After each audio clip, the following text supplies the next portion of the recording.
it was the first time that I had felt that one of my parents was against me. Hey y'all, and welcome to season 2 of the Book of Brianna, a podcast. I am your host, Dr. Brianna Whiteside, and I'm so excited to have you journey with me as I become who God created me to be. Let's take a second and I want to ask you a very important question.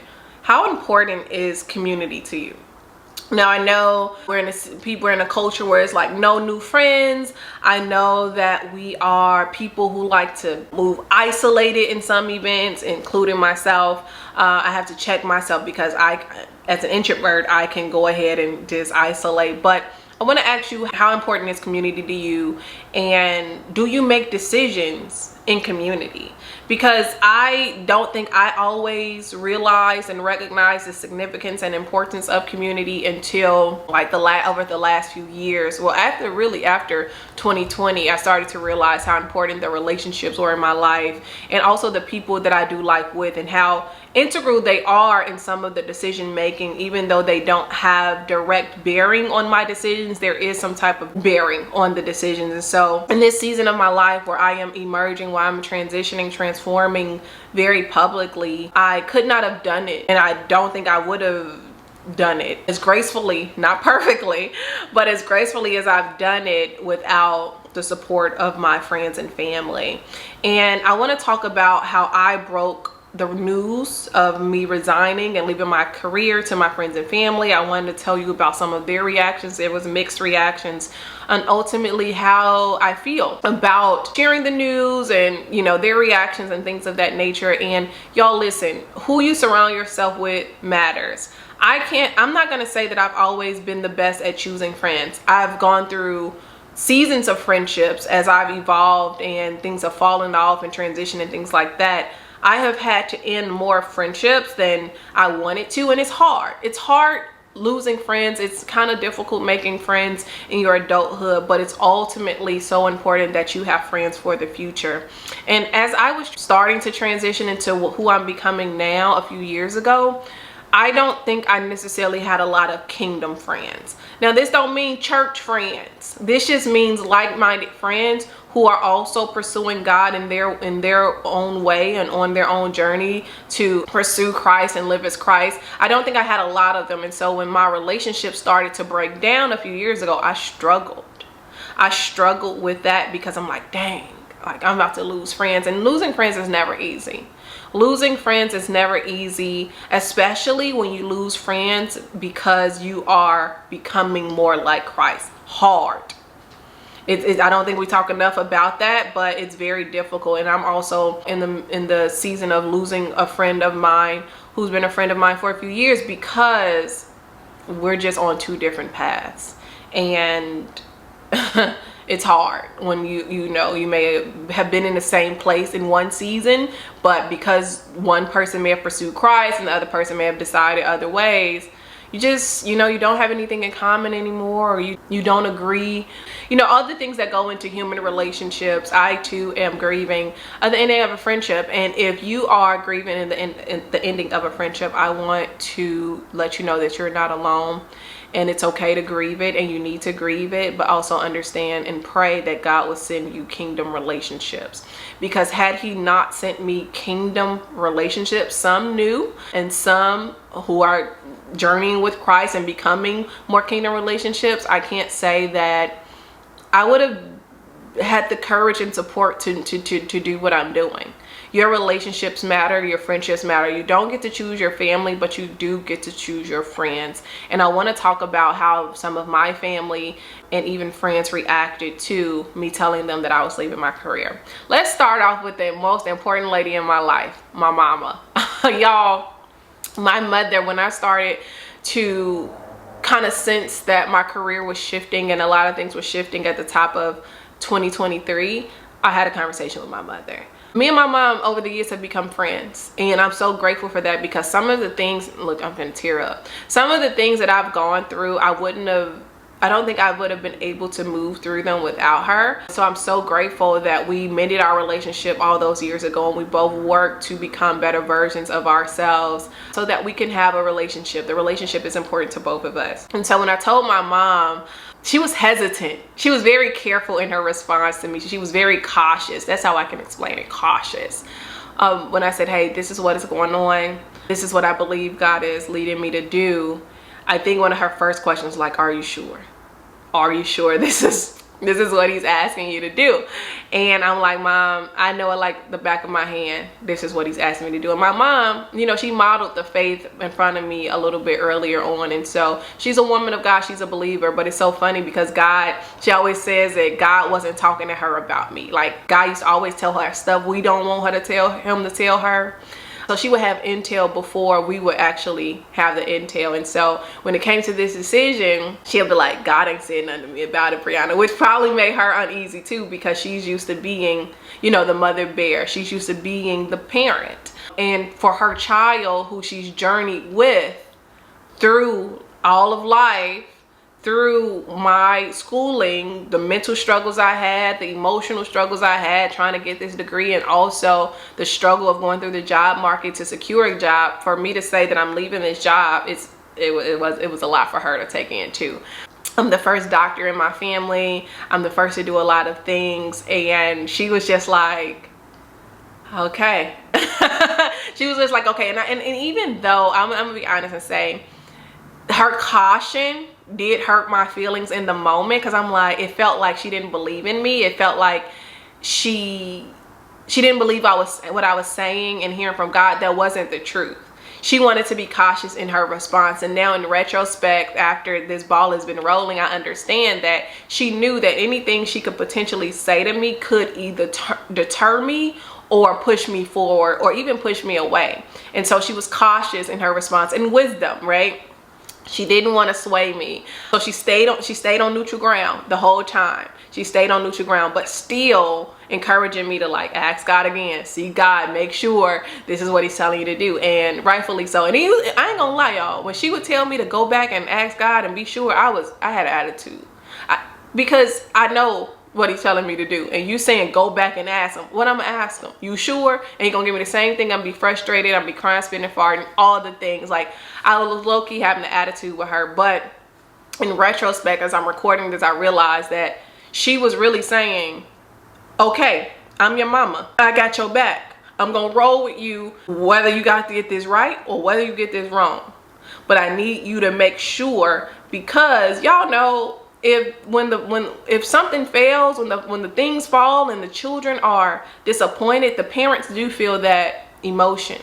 Even the friends, you feel the weight of the situation. So of course, as my mother, she was going to feel the weight of the emotion. And I am a silent processor. She always says this. When I go silent, she always knows something's wrong. I am not an external processor. I be quiet. I go internal. I try to figure it out. I don't have nothing to say. And she's like, Bree, your silence is loud. Your silence is loud. And I also go silent because I don't want to speak against myself. I don't want to say the wrong thing. I don't want to speak in anger and hurt. So I just shut up. That's the best thing I could do, is shut up. But even in the shut up, people feel the weight of the silence, right? So my mom, she was very cautious. She didn't want to sway me. She wanted me to follow God, but also a part of her wanted for God to confirm to her what he was saying to me. And God was like, this is an A and B conversation. You mama, see your way out. I know how to deal with my child. So that was my mom's response. And even leading up to me telling my department chair, she was the first person I FaceTimed, and I cried, and I showed y'all the photo. I cried. Because what do you do when it's not the devil, but when it's God? Who do you fight? Who do you call? Who do you show up to tussle with? Because you can't fight God. Your arm's too short. So what do you do but cry and go through the process? And I knew that this was a God process. And I think she started to understand that this is a God process. Though she's never seen it up close, and she's only heard different ministers and pastors may have said like God told them to do certain things, she's never seen it come to her house. She's never seen it impact her child. She's never felt the impact of the decision. And so that was my mom. Super cautious. Hurt my feelings that she was so cautious and she wasn't so like cheerleader. But how do you be cheerleader when you know that this is gonna be a hard transition for me? That brings me to my father. My father's response was not so sanitary. My dad's not a believer, but my father's response, I think it was more out of, I don't know if it was out of concern or if it was out of fear. My dad did not respond well immediately. It took him a few months to kind of backtrack some things that he said, but he didn't understand why I would be making such a foolish decision, why I would leave being in his words, being a doctor, why I would leave the security of what I worked so hard to secure. Why would I do that? And then he's like, okay, well, what you gonna do next? And I'm like, I don't know. And for me not to have a plan, and my whole life I've had a plan, I know A, B, C, D, I know these steps. For me not to have a plan, it baffled him. He's like, this don't make no sense. I'm concerned. Now I think it's one of the first reasons he's had to have concern about me, because I'm pretty black and white. You know what you're gonna get with me. I'm pretty predictable. So now that I'm making an unpredictable and uncalculated move according to his standards, he kind of reacted not in the most supportive way. And I remember telling him that it was the first time, in the vein of transparency, it was the first time that I had felt that one of my parents was against me. Now his response was not that, you know what I mean? It kind of landed on me and made me feel that. And his fear and his anger and his going through the emotions of whatever he was going through in the season, the things that he said to me made me feel like he was my enemy. For the first time, I've never felt that feeling, and I never want to feel that feeling again. We've since like talked about it and figured it out, but in that moment I felt like he was against me, and it was hard because I was already struggling with it, right? And I had already told my mom like 5 months before, but then it was coming down to the wire on some things in my life, and I had to tell my father out of courtesy, and I didn't feel that he responded well, and so it rocked me. It rocked me in a very uncomfortable way that I'm still trying to think about. But I get it. People respond out of their experience. People respond out of their own trauma and their own experiences and things that they've seen and things like that. And in his mind, I was giving up success. I was probably getting off the pedestal that he may have thought of me and put me on for so many years. And I mean, in his mind, I could probably fail. I don't know. We haven't gone deep into why he may have said certain things he said to me, not responded well to me in that moment, but he did, and it kind of rocked me. It kind of rocked the foundation. Thankfully, I was already decided, and this is why I mean that the people who you around and even the ways and the seasons that you tell certain pieces of information matter, because had I not already been decided within myself before I told other people, I probably would not have made the decision. Yes, I was still trying to figure out the proper timeline, but I was decided already. I don't need a timeline. I knew this decision had to be made, and that's important because I was only able to be decided because of my relationship with God for myself. The relationship that we've cultivated over the last few years, and I've learned how he has spoken to me. I was only able to stand on the decision based on the relationship that we had. Now, that doesn't mean that I wasn't still nervous and afraid and feeling all of the feelings. No, but based on the history at that point that we had with each other, I was able to go ahead and make the decision, albeit afraid. Now, my parents are super important to me, so of course, you know, I told them first. Then I told my academic mentor who was my dissertation chair, and I call her my second mama. When I was living in Alabama, she had my back. She took care of me. I love her like a mother, a grandmother, and I told her, but I was a little nervous to tell her because she's a big deal in the field of my studying. But our relationship was never just academic. It was always personal, and I always valued her opinion. And so I told her kind of late in the game. And when I finally called her and told her, she was like, is this a decision you've already made? And I said, yeah. And she was like, okay, well, Brianna, look, if anyone can make it, if anyone can make it in this world, we know it's you. You've proven yourself. You have the know-how, you have the platforms. We know that you're going to be successful no matter what you do. just keep in touch with me, let me know how everything is going, and I believe in you. And it was so crazy because like I wasn't sure which way she was gonna go. Yes, she's an older woman, she is in the faith, and I was like, this lady gonna think I wasted her time because she spent 4 years molding me into the scholar that I wanted to be. Like the only reason I went to the University of Alabama for my PhD because I wanted to study with her. I went for her, not the university. And so going to the university to study with her meant I already held her in high esteem. I value her opinion, and I just needed to let her know like this is the decision I'm going to make. And she has still been supportive to this day. We talk about it, and she's excited to see how this unfolds, like me. She's excited to see, and as am I, and she was super supportive. So far I've had the support of majority of the people that I have told. And this goes into my friendships now, because my friends, these are my peers, these are my equals, right? There is no hierarchy here. They were so crucial to this, because I have friends across the spectrum, right? I have friends who are deep in the faith. I have friends who are entering into the faith. I have friends who are academics. I have friends who are non-academics. Like, you know what I'm saying? So we have different conversations based on different seasons, interests, things of that nature. But the first friend that I told was my homie Curtis. And God brought Curtis into my life at a time where I was looking for kingdom friendships. Like, we met because we were both part of a church plant, but we became really, really, really close friends over the years.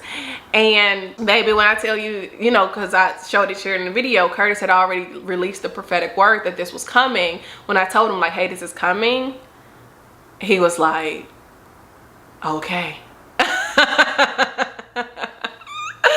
And he has been, he didn't look, child, y'all look, he didn't see me, baby, on FaceTime with the crust, because I've been crying and went to sleep, woke up, the crust coming out my eyes, me ain't no wig on, I'm up here just looking like Wanda from Holiday Heart. He didn't see me through this process, and he has been supportive of it, because even though as we talk about it, I'm like, Kurt, have you ever seen this up close? Like, let me know, am I doing this wrong? He's like, I've never seen it up close, but you're on the right track. And he's always been supportive and always giving me like prophetic perspective, and, you know, giving me his history with God and things of that nature. And, you know, I needed someone to see me up close, and I needed someone who I knew wouldn't judge me, who knew the things of God, who was aware of the seasons of God and things of that nature. And he responded well. He's been one of my support systems, just to talk me off the ledge sometimes, and giving me the room to feel what I feel. Not saying you shouldn't feel that way, you shouldn't think that way, you shouldn't. No.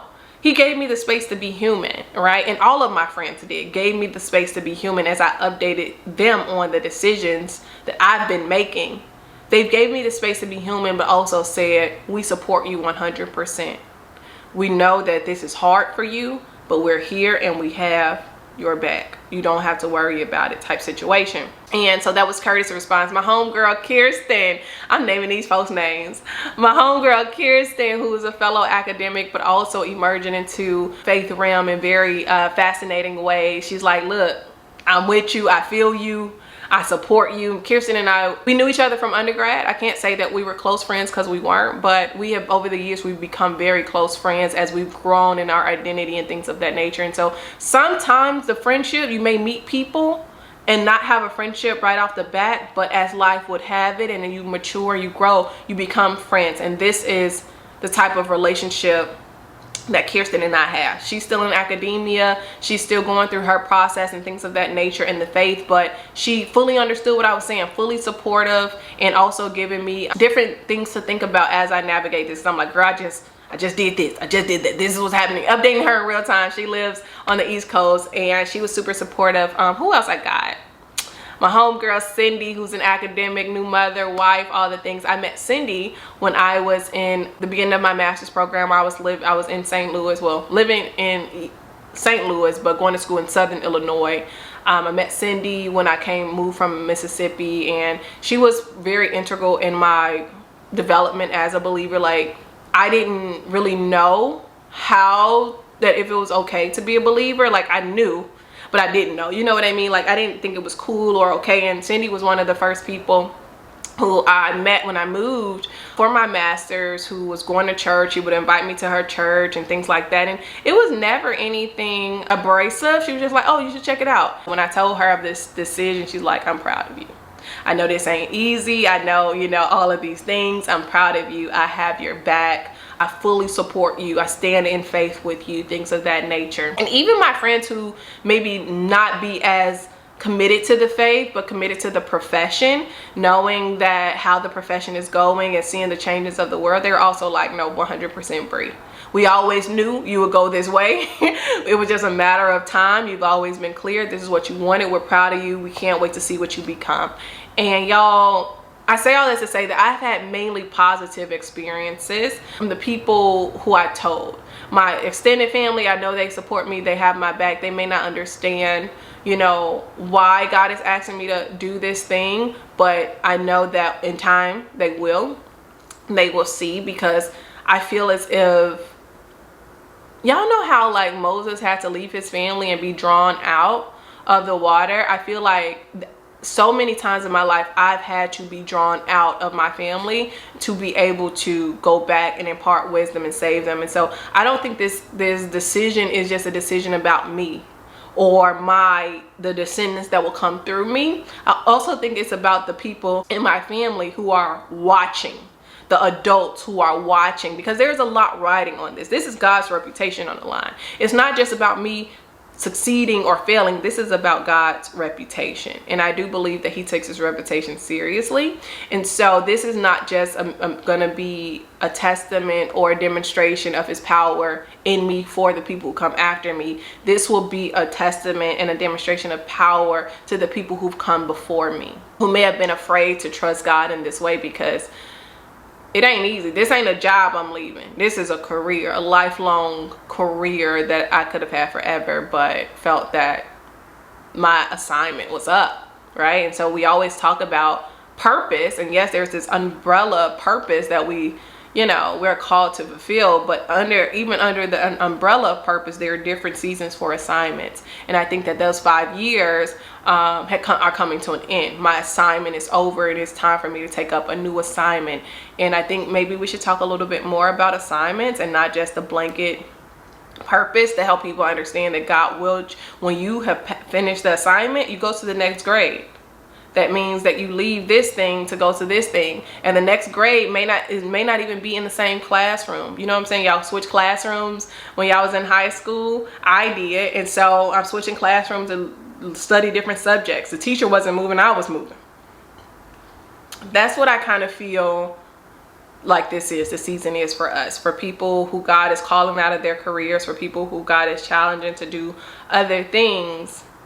Yeah, you're gonna have to switch classes. It's time for you to come out, and in order for you to come out, you do need support. And if you're struggling with this, I want you to ask God to bring you supportive friends for the future, supportive kingdom friends for the future. Because if you surround yourself with a lot of unbelievers, you surround yourself with people who just aren't on the same path, and not saying that they have to be on the identical path, but they do need to be on a path to pursue and to become. You don't have these people in your ear and surrounding you, can make your journey a little bit more difficult. And so we're not called to emerge alone. I know that sometimes that's a misconception, but you need people to help push you. You need people to help pray for you.